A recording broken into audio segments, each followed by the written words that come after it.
abantu boogedde ku drones ne bwe zifaanagana naye minisita bwakugamba nti twayogedde n'abawamba weeraliikirira wenyamira kati olwaleero minisita bw'avaayo n'awa kiripooti kyawadde eggwanga lyonna limera olutiko. Lwaki ripooti ogiyita kiripooti? First of all osooka n'olaba obutafaayo ku buvunaanyizibwa bwabaweebwa n'ebirayiro President Museveni bye yakola nja kuuma obulamu bw'Abannayuganda n'ebintu byabwe. Ekyo kiba kirayiro kyanjawulo. Oyaze muyambi wa president, oyaze gwe bayita minisita abeera muyambi wa president nekyayogera president yaba ayogedde. Nojja mu National Assembly noyogere ate ng'olya byewakayogera byewakogera weeks zibadde mmeka yagamba tisijja kudda na statement zegenina ate ngedda ku ya prime minister oyo tumulina Kibalama tumulina ate nze mulowooza nze wa security kwegamba olaba ekintu saagala kiyita gavumenti. By the way kyekyali kineesimbizaawo era ensonga lwaki tulina okukyusa obukulembeze. Abantu aboogera are they worth being called a government? Bali worth being called ministers? Bali worth being called their excellencies? The fountain of honor? Abateko protecting obulamu buno? Ate the shambles za eddoboozi lya government. Sijja kwogera ku shambles za police. Nende eddoboozi lya government nabyo bikwewunyisa whether kyetulina government. But definitely okwo si kuuma bulamu bw'abantu na bintu byabwe. Naye ekisinga ate okunennyamiza kati ndi musanyufu ate era wali ggwe kungu nawandiika ekiwandiiko kyange okyakijjukira nga nkiwandiikira abakulembeze ab'opposition abakacokano tuleme kubeera nga bali. Nayagala nnyo nga bwekijjukira kubanga wakiteekako ono musitale weewali sijja kwogerawo kuba kati oli walala. It is important okutwala ebintu ebisookerwako nga bye bisookerwako. Ensonga ya human dignity, fundamental human rights and freedoms ebeera number 1 mu kusoosowazibwa. Naddala ng'ozze mu parliament oba oli NRM oba oli opposition oba oli waki ate nga gwe oli mukulembeze ow'ekikunsu katugambe oba kya government oba ekikunsu kya opposition okusooka n'ebisookerwako emisaala tugyagala, allowances tuzaagala, emmotoka tuzaagala, bino tubyagala. Bw'ojjira ku background omukulu ono mukulu muganda wange owa-FDC zagambye twalina crisis ye Kasese. Mass massacre. Twalina crisis mass massacre. Mukalulu wakati. Almost candidates, presidential candidates, n'abala they lost their lives. Bwogerere Rakai. Yeah, Minister Ekyo kyekyalina okusira 10 That is the first thing. I'm happy now the debate against. I'm happy waliwo gamba nti eggwanga kati litegedde. Ate mukya Honorable Kabanda yogedde bulungi. Twagala kino. Space ya human rights. Nene. N'abo be bagamba nti baali bina. Naye abala ne babasuula gye babasudde. We need to talk about how compensated have they been. Twetaaga okutegeera obulema bwabwe bwatuukawa. Bano sibeewa omuzindaalo. Kubanga waliwo ebintu ebyetaagisa. Kubanga bano bambala. Yes, tuwuliziganye. Yes. Minisita bw'abadde ayogera akugambye nti government mwali undertook ocompensatinga ezimu ku nganda oba ab'enganda baabano abaafa n'abantu baba baasigalawo abo abaayagala okikolera out of court.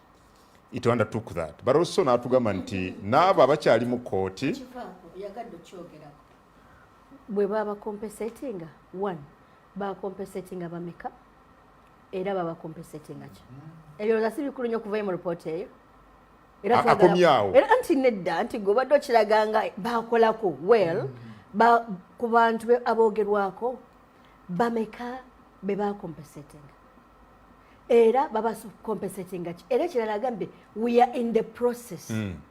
What does that mean?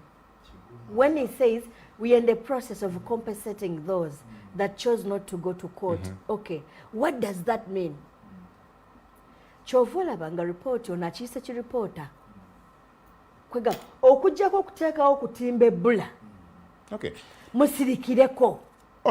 That report communicated nothing. Well, ngenda kudda mwe mukaku nga onziriza omuzindalo gwange again minisita bwabadde ayogera olunaku olwaleero atugambye nti ezimu ku cases ezoogerwako abantu bangi tebaaloopa ku poliisi. Yalaga nti under normal circumstances omuntu bwabula muddukira ku poliisi ne muloopa ne mureportinga abasinga tebaddukira ku poliisi okuba endulu ku bantu bano nga babuzeewo. Ate abatutte one of the biggest accusations eyali ku gavumenti z'Obote n'Amini ne Rutwa okusobola okukwata waakiri oba miliyoni y'abantu efeefe yali nsonga eyo. If you are called government, gwe nanyini police, gwe nanyini nira, gwe nanyini kulondoola ebigwa tebikoze eki tebiraze n'ebiraze, well abantu abo baba tebasobodde olwa disaster ebaguddeko nga tebasobodde, toyina buvunaanyizibwa kugenda kubuuza baŋŋanda ku byalo infrastructure ya gavumenti eri mu uniform n'etali mu uniform n'abali mu civil service bakola ki? Offices zetutaddewo ez'enjawulo zikola mulimu ki? Olaba ne bwe tutuuka mu covid oyagala onoonye the difficult to reach gwe nga gavumenti if you are worth the name. Naye olw'okuba ntwagamba nti bw'obeera president osavinga lubuto lwo so si mwoyo gwa ggwanga, you are not a servant of anybody, naye gwe osavinga lubuto lwo n'abaana bo oba bazzukulu bo, then you cease to be worth the name His Excellency. That's why I wanted to become president of this country. So njagadde nkamalirizaako nga ngamba bwe nti kikulu nnyo nnyo nnyo nnyo okubeera nti ebifo bye tujja okusavingamu tukola obuvunaanyizibwa bwaki bwabi. Ng'ogende Honorable Kiwanda kano kankakuyambeko ne Honorable Kiwanda kimuyamba aleke kukireeta. Tebaaloopa ku police fine kati bawe benefit of doubt tebaaloopa. Ffe bukyanga tujja mu parliament tuloopa. Twakaloopa ensonga eyo emirundi musanvu. Baloopa era babaloopera. Kabukyanga kujja tu parliament ne tuloopa baakolawo ki? Okay, tebaaloopa ku police, okay, ba members ba parliament bajja ne baloopa then n'okolawo ki? Honorable Kiwanda tandikira bano bazze boogera ku nsonga zino ebbanga lyonna. Bino ebyogeddwa minisita si byakwekwasa ogatteko na kino. Honorable Mpuuga babadde ayogera leero agambye nti baagala accountability eya buli muntu atamanyiddwako mayitire. In fact alipoota eyanjuddwa leero agambye terina substance. Kale kisooka nja kusookera ku kya muganda wange Lubega Mukaaku kyayogeddeko whether this government is worth being called a government of the people, or whether the people holding positions for the people by the people are worth being called His Excellencies, Right Honorable so and so, you know. Kibuuzo ekyo kiddamu yennyinaze munagamba nti Kyovola baali agala okujja naye Bannayuganda ne batakimulabamu ne balaba nga bano abaliko be bakisaanidde ate nga si mulundi gumu si mirundi ebiri okuva dda mu 96 tuddayo ne Aisha ono ffenna 96 twagenda naye ne baddamu ne batuwa 22 ne tugenda ne Aisha baze bewaŋŋamya depende ne tugigende mwate 26 era ne tugenda lwesaali naye lubadde lumu lwokka era nga lwonna emirundi egyo nakkiriziganya nange nti Bannayuganda baddamu ne batuga nti these are the people era ono mukulu ateekwa okuyitibwa Your Excellency the President. So I just wanted to keep that on record, to put it on record. Number 2, of course, report sinagisoma yonna naye waliwo mbadde ntunula kusanyuka wano gundi ezimu David Zabadaddamu, General David Muhoozi Zabadaddamu, waliwo issue gyazzeemu gye ndowooza nti nkulu nnyo bannayuganda okugitunuulira, kubanga sirowooza ku ngeri omuntu gyagamba nti bantu twagendayo batuwa obujulizi naye nga balinda okuba nti bafuna okukkirizibwa okuva ku NUP leadership okubakkiriza otuwa obujulizi. You know,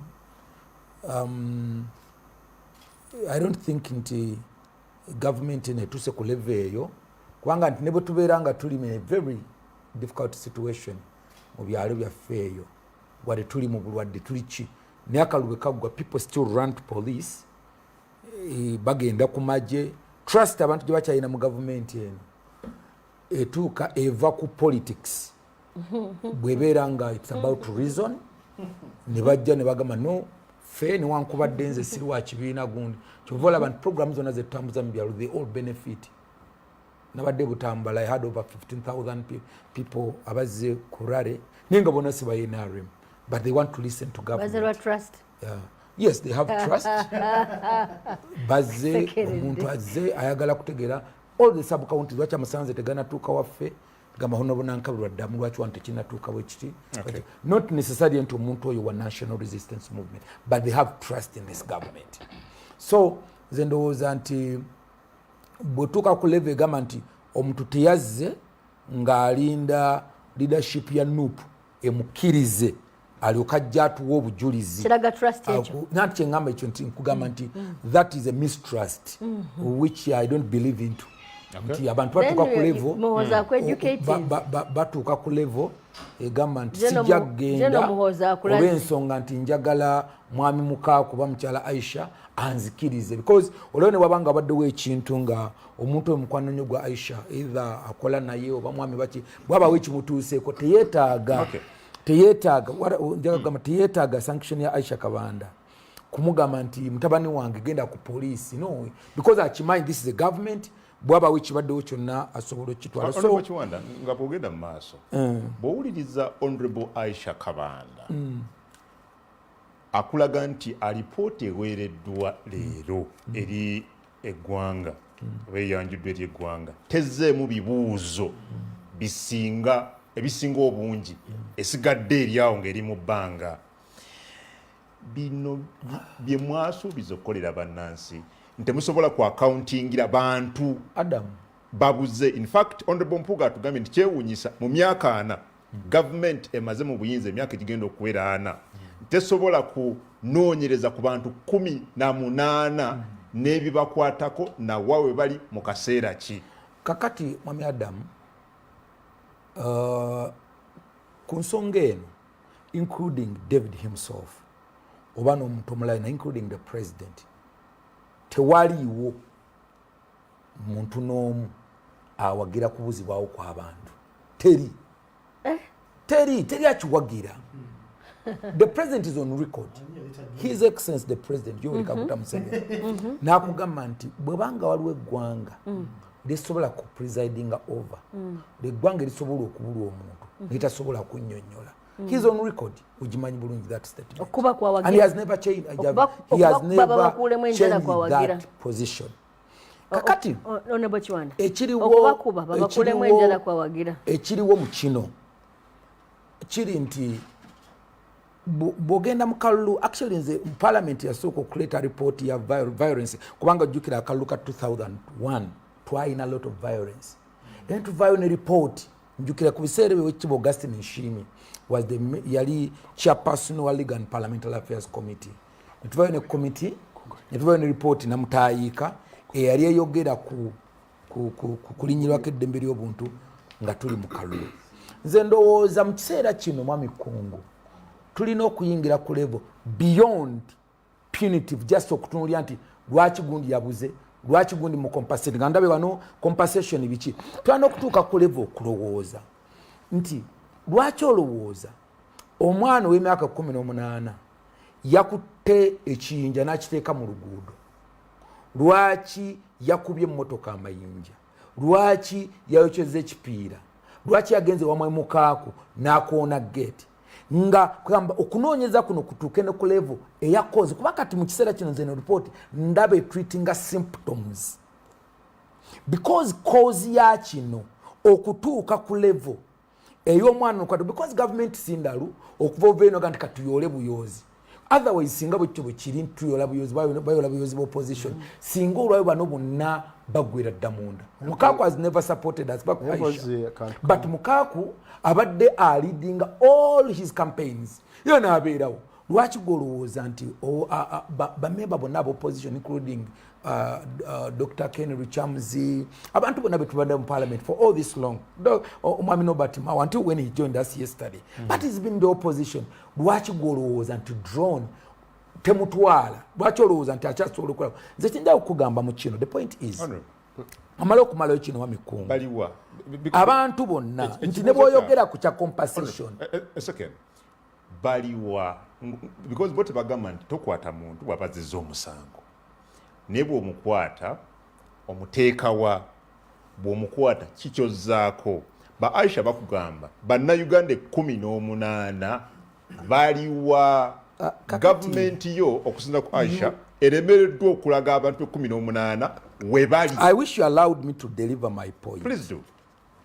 Kyengamba nti ekyokukwata tewali akyagala ng'obeera oteri muzadde ayagala kukuba mwana we nti oyagala kukuba just for the sake no bambi bawalirizibwa bambi yes teri teri asobola noga nti nzi kino nkyagala okukikola naye just imagine nti osanze omuntu ng'abantu abavubuka omuntu yakunze abantu Aisha yakunze abantu n'abagamba abantu 100 mu ekibuga ky'Ebutamba ne muwalirizibwa babuzaawo n'okubatta bambi kyengezaako okugamba nti olwayo kye tulina okumanya Adamu nti tuleke okutunuulira obutunuulize kino eky'omuntu because toli mulalu bulalu but there must be something ekikutuusa ku level eyo kati ekyo nga bannayuganda ffenna opposition and including government twetaaga okutuula ku ntebe on a round table tugambe why do we cause this eggwanga laffe lwaki tulituusa ku kino kubanga ekyo naba tetukituuseeko Adamu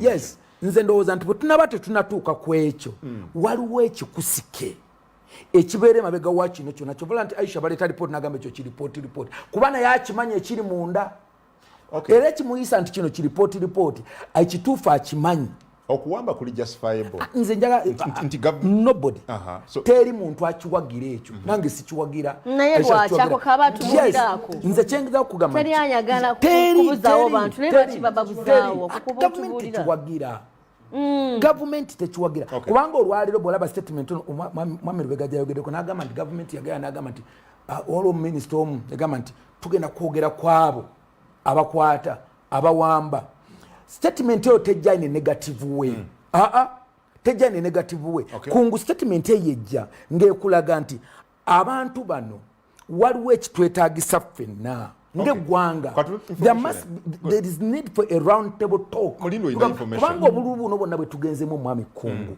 ebintu bino bibaddewo ebiri from 2001 2006 2011 bukyusa bukyusa nti wabadde wano kino kibaddewo but there must be a cause gye twetaaga ffenna okutuulako Kiwanda aliwo kudaalimbira mu nsonga no there is no ekyo mwakikutenga bukusu ekigambo kudaalimba alina omuzigo gwali mu kusiiga omumanyi bano balina kagundi kebakwata bakabatendeka kyenandyagadde bannayuganda bakimanye oba naye kati kudaalimba kyawo ekisooka mu 2016 abantu 2 battibwa nga abasse si muyeekera wa ADF wabula abasse ng'akulembedde missoni eyo General Elwelu abantu bameka 200 battibwa ne baziikibwa mu mass grave mu ntaana emu nga kamanda wa operation eyo ye General Elwelu era yeewera twamulaba ku TV ng'agamba nti agenda kutta buli muntu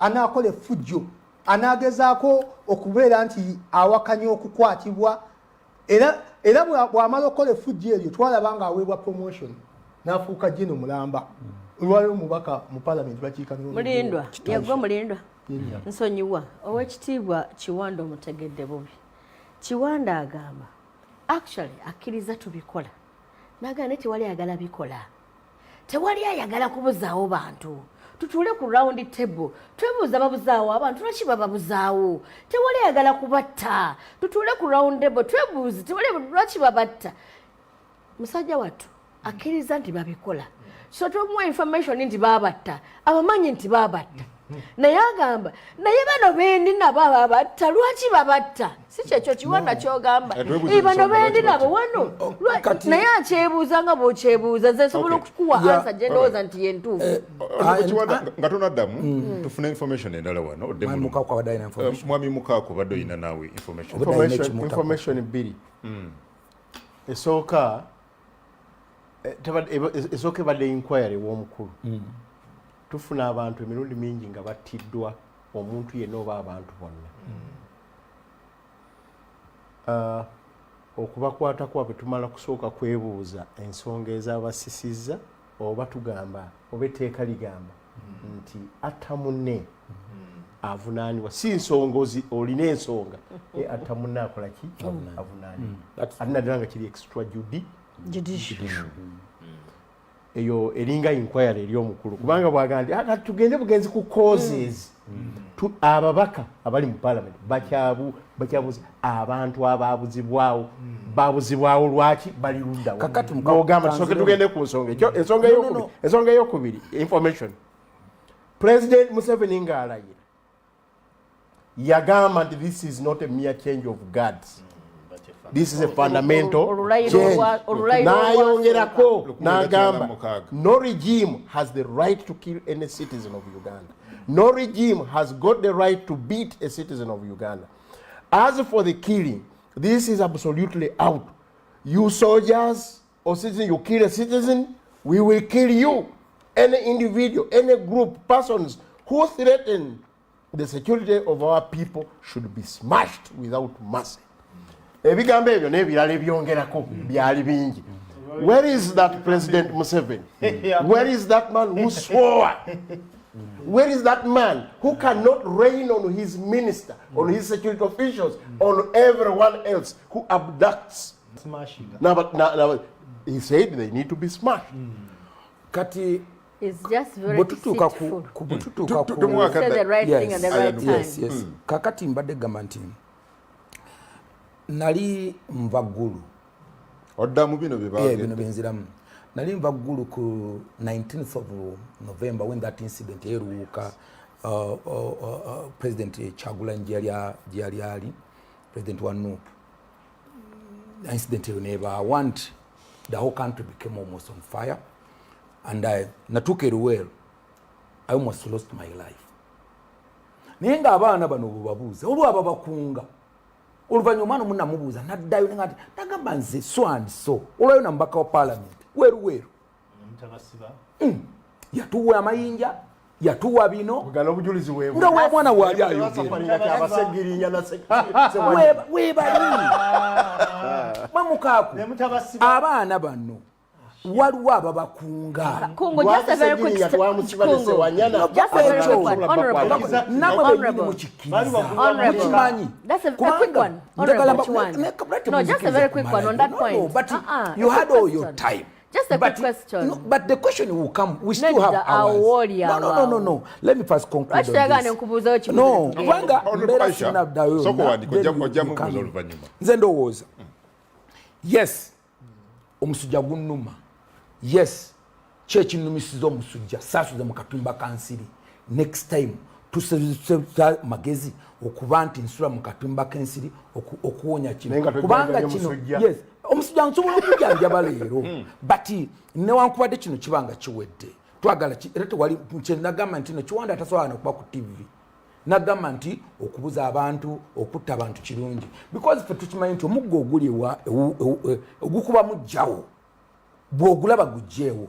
Today I may be here. The other day we were with Aisha. She's in the opposition. I may be in the opposition the next day. But my point is nga munna Uganda. Tiwa cause.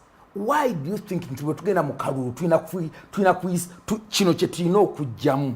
Can't we do it better? Number two, waliwo era omukulu kyabadde ayogerako abantu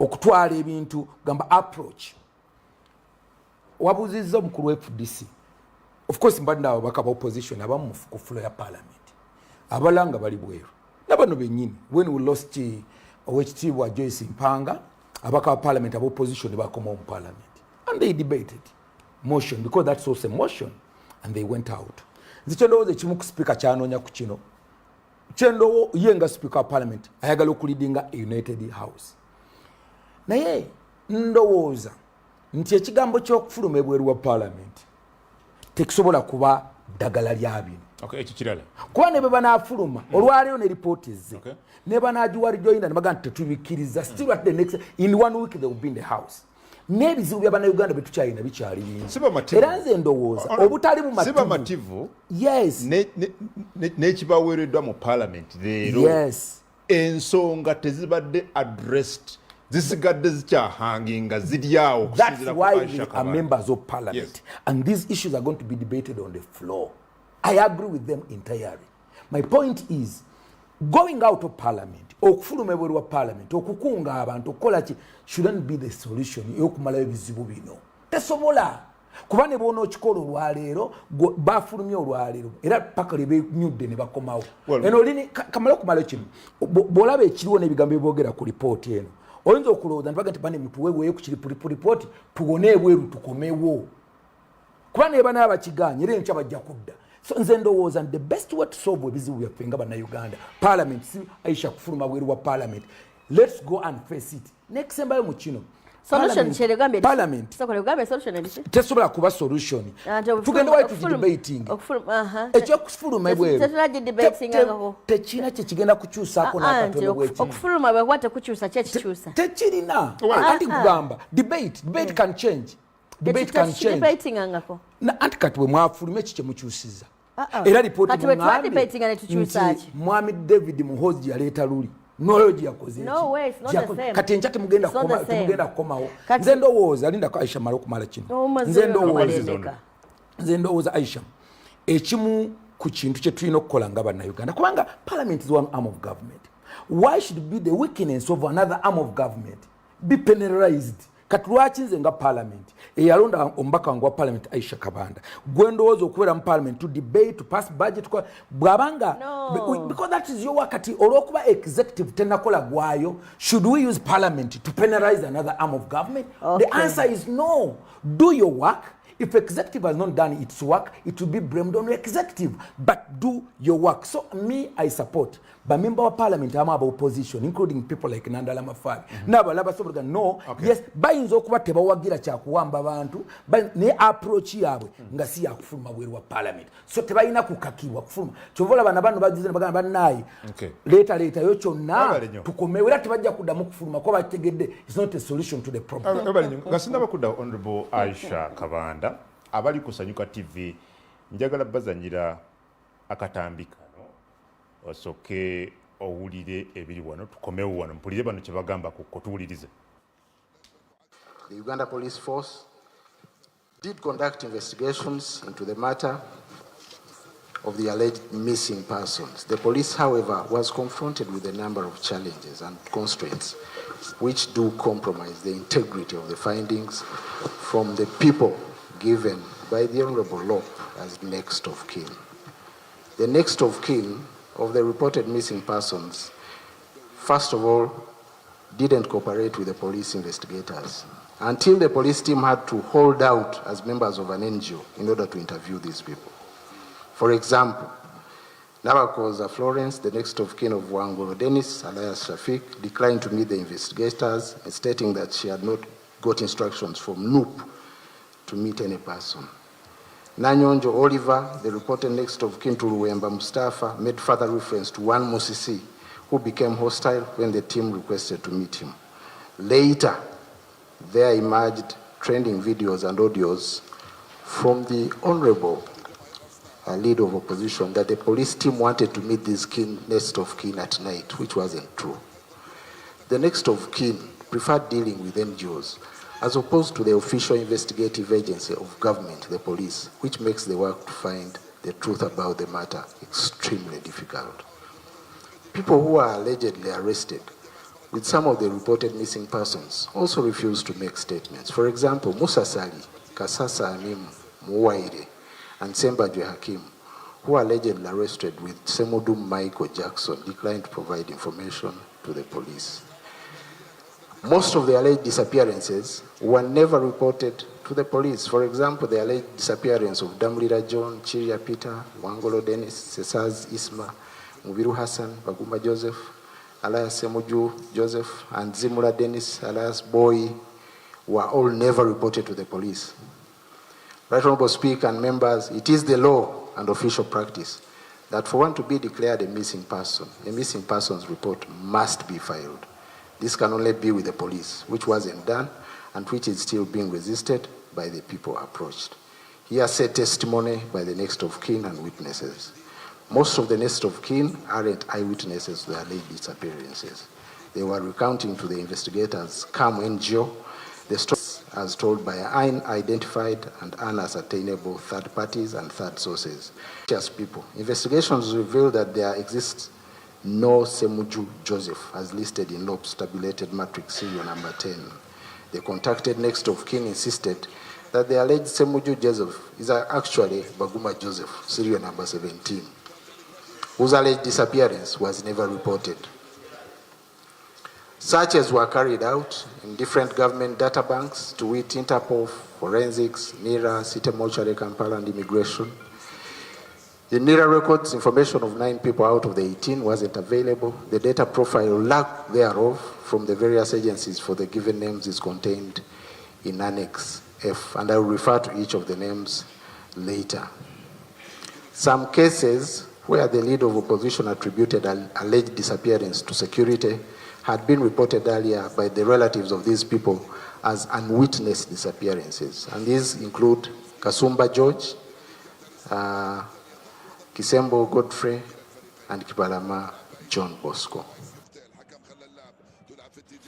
All right, oyo General David Muhoozi, amyuka Minister w'ensonga z'omunda mu ggwanga, leero bw'abadde mu Parliament omulidde nga kugamba nti abamu ku bano baagana okukolagana n'ebitongole by'okwerinda okubawa information, ate abalala ensonga zino tezaalobebwa ku poliisi, ate abalala baagana okukolagana ne poliisi oba n'ebitongole ebinoonyereza nga baga nti tebannafuna kulagirwa kuva mu kibiina kya National Unity Platform. Well, Honorable Aisha Kabanda, Minister omuwulidde ayongedde okukkaatiriza ensonga zino. And I'm wondering, lwaki musigadde nga mukyabuusabuusa okunnyonnyolwa kuno? Soka onyambeko katono nga sinabagenda ku nsonga za Minister, njogereko ku nsonga za Honorable Kiwanda. Honorable Kiwanda agamba olw'okubanga abaana bookya ebipiira bakanyuga amayinja kyebava babakwata ne bababuzaawo n'abalala ne babatta. That's not true. Okay, that's what he has said mu bigambo bye. Olw'okubanga abaana nange baali banzise bakanyuga ebiyinja, abaana baali bazibu nnyo. They are mobilized. Because they are mobilized. So why did you do that? So all he said is to justify, okay, habitual arrests, okay, extrajudicial killings, and disappearances of our people. Nenjagala nkubuuze Honorable Kiwanda, omuntu bw'abanga ayokyeza ekipiira assa omuntu. Okay. They also killed. Okay, assa omuntu. Nabadde Butambala, they killed. Asse omuntu. Butambala. I was in a meeting in Butambala, ne bangamba nti waliwo abaana bana abaabula. Chairman Mweru Sunda Jana tugamba nti kituufu waliwo abaana batwala bana naye batta omuntu ku kyalo ekyo. There was a mob justice. Ne batalopa ku poliisi era poliisi yamwe neta investigating. They were arrested, but afterwards I called Lindako, and somebody was killed in Butambala. Fe tetunaba kwogera ku be bakwata ne babatwala mu kooti ne babawozesa mu kooti. Twogera ku bano ababuzibwawo, abattibwa, abatwalibwa mu kooti z'amagye nga si bamagye. Ne nkubuuza Kiwanda, ensi gy'olimu olwaleero abeewa mu abakuuma ebipiira babuzaawo babuze n'amagumba ne gatalabika ensi gy'olimu NRM gy'owagira awo we yatuuka nti bw'eraba akanyuze jinja okay bwe mukwata bwe chu abulawo obubuzi because you said all that to justify ebigambo byaki by'okubuzaawo abantu sokoleke wandiika nawe weddo nga muninde kuwandiika naye ssebo Muhoozi agambye nti bwe baali banoonyerezanga poliisi baalemererwa okulaba abantu mpaka lwe baadisigayizinga ne befuula NGO ne balyoka babalaba ripooti ya Muhoozi tetubuulira bwe twefuula nga NGO baatugamba ki okay tekitubuulira ekyokubiri tatubuulira lwaki abantu baagano basisinkana nga poliisi it speaks to what Chiwanda was saying ngalinga yeewuunaganya ate nga ge mazima nti obwesigwa bw'abantu baffe busse nnyo nnyo bwe butyo gye tuli nti bakyayagala kujja gye tuli ye Chiwanda if you didn't know obwesigwa bw'abantu busse nnyo nnyo gye muli nti tebaagala kujja gye muli babatya okitegedde so balinda mu baganda kubanga abantu abo baakulembera mu abatwala naye tajjagamba nti ajje kati gavumenti omugezi ekyo kye mwakola kyali kyamagezi okugamba nti let's go as NGO. Now we want to get the information. We mwagenda nga NGO mwajjayo ki ekirala leka nkubuulire kyagambye agambye nti incidences ezimu tezaali witnessed example gyaleese ogimanyi like Kibalama. I don't know whether you people are mad. Play that man again. You'll hear among the names he mentions unwitnessed disappearances or kidnaps. The name is Kibalama. His prime minister agamba tumulina. Kibalama fe tumulina yatana abapoliisi b'egindi ne bamukwata. Minister wa agambye is one of the unwitnessed. Agamba kumanya gayogera mulimu Damulira. Damulira mu bigambo bonna ogenda olete enanga omwogezi wa poliisi Damulira enanga akonsidiga manyi Damulira tumulina yagenda simanyi n'alumba tumulina. This man says Damulira is unwitnessed bebamu kubaawula abataalika abalaba. Can you imagine? And you come to parliament to tell us that some of our people tosobola kutubulira gye bali kubanga bwe bali babula tebaliko yali abalaba nga babula. I mean, you saw her to protect people. Nebintu byabwe. What are you saying as the executive? No, Wulira, a former member of parliament. Honorable Chiwanda, I have very high respect for you as a person.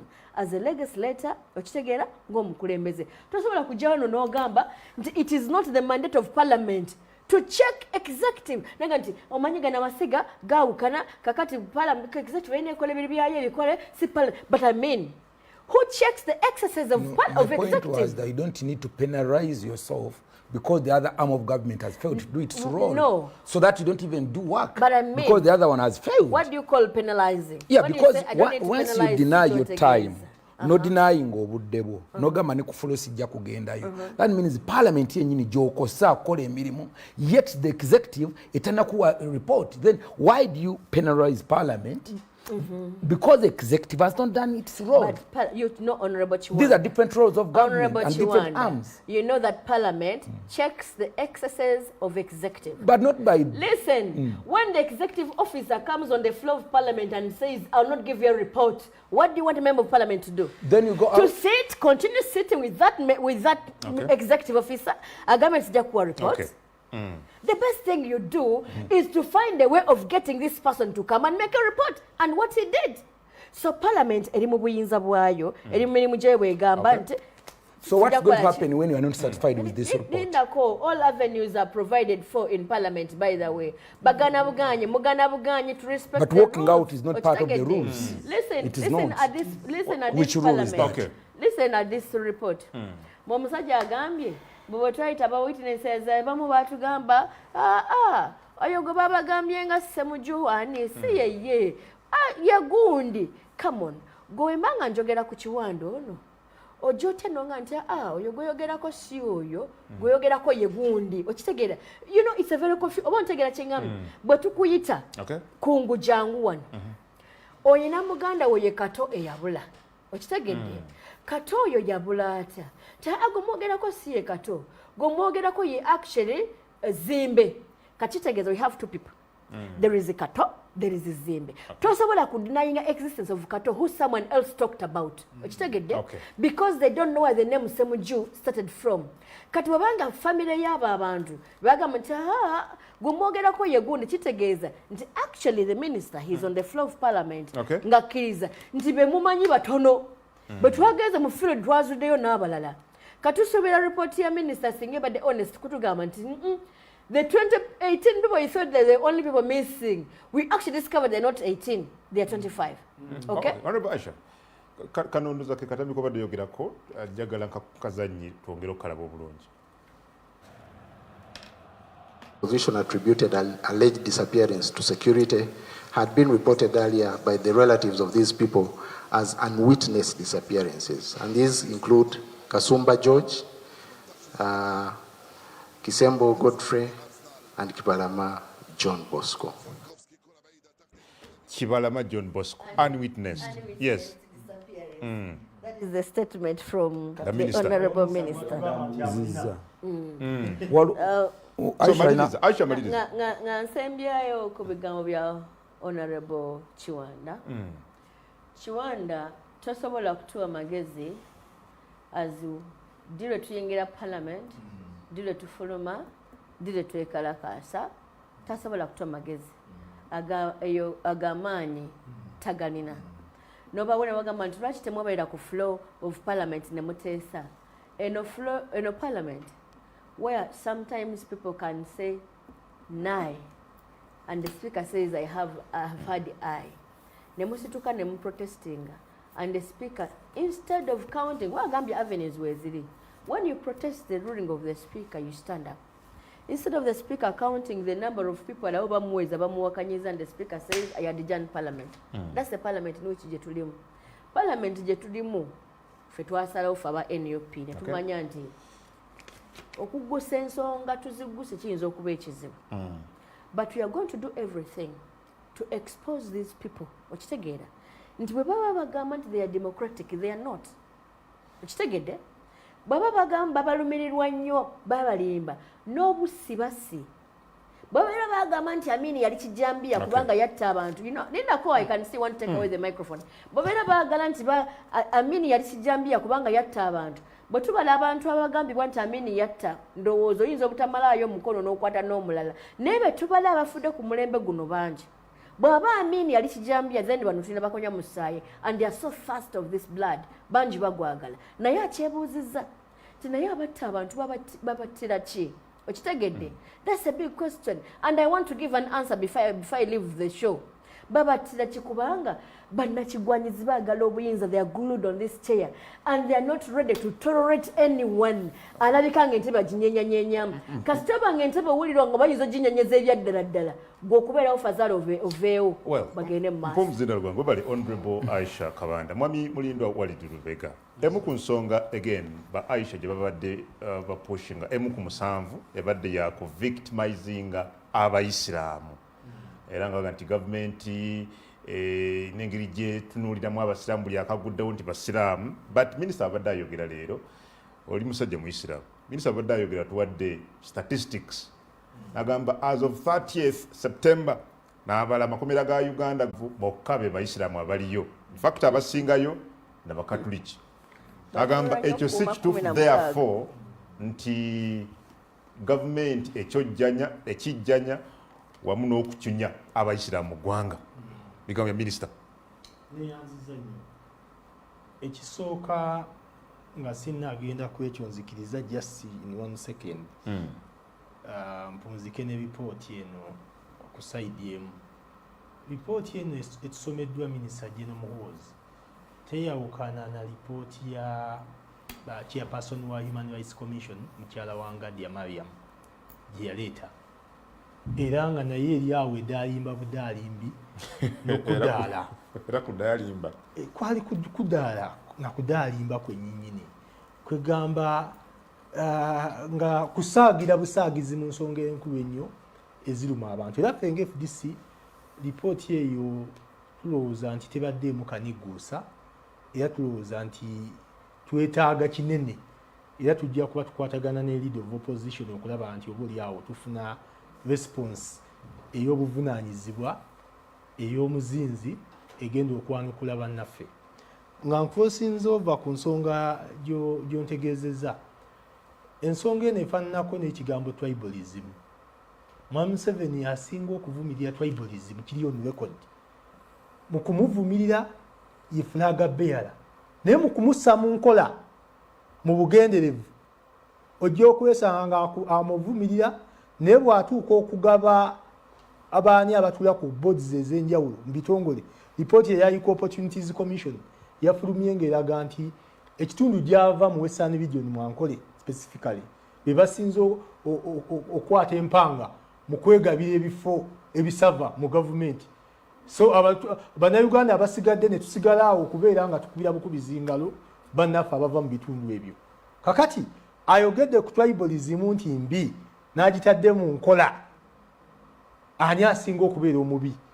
So ne kino minisita kyayogeddeko mu kwogera akyogedde in practice abasiraamu tubadde tubalaba nga buli musango gwonna statistics nyangu nnyo okuukinga.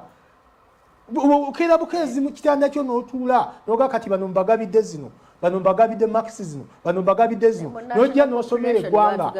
Bannayuganda at least abalaba TV abagomera ebigenda mu maaso si bagwagwa nnyo okutuuka minisita Muhoozi kwayagala tutuukeko, nti tubadde tulaba nti buli musango gwonna oguvunaanyizibwa nti kutemula. Kati ffe abasiraamu twafuna taaga eyaffe ey'enjawulo nti buli muntu attibwa target esooka alina kubanga musiraamu, alina sigida, alina ekirevu. Era erinnya buli muntu kwegamba tekikyakwewuunyisa nti kakati ku lissi olina kunoonyako Muhammad, olina kunoonyako Walid, olina okunoonyako Aisha. Eyo lissi twagyekwata. Gavumenti minisita ajja kugamba nti abo mu bikozi zaffe tebaliyo, naye at least mu bikolwa nga bwe nkugambye nti Museveni avumirira tribalism nti okusosola mu mawanga kibi, naye bw'atuuka mu kugaba ebifo n'abigabira abantu beewaabwe. So ne tukakasiza ddala nti Mwami Museveni mu kulwanyisa obusosoze mu mawanga yakutte bendera eyo bendera agyekwata. So ne wano minisita tulabira ddala nga mu kubeera nti abasiraamu tukyojjonyizibwa, gavumenti eno ekwata kisooka. Era ffe ekyo tekituggyako kugamba nti mu bikolwa abasiraamu gavumenti ndowooza ffe yatuvaako, naffe twagivaako gavumenti eno kubanga tetukyalina, twagivaako ekola byeyagala. Era ffe ng'abasiraamu tulina enteekateeka ezaffe, kyova olaba nga abasinga obungi tuli ku ludda oluvuganya. Tulowooza nti oludda oluvuganya lwe lulina ebirowoozo